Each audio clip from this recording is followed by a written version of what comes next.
Di mo maintindihan kung ba't ikaw ang napapagtripan ng halik ng kamalasan. Kinapang mong marahan ang hagdanan para lamang makidlatan sa kaitaas-taasan. Ngunit o kaibigan, huwag kang magpapasinda. Kaibigan, easy lang sa iya.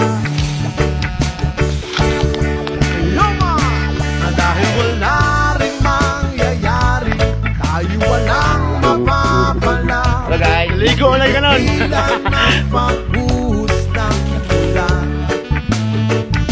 May panahon para maging hari, may panahon para magapa.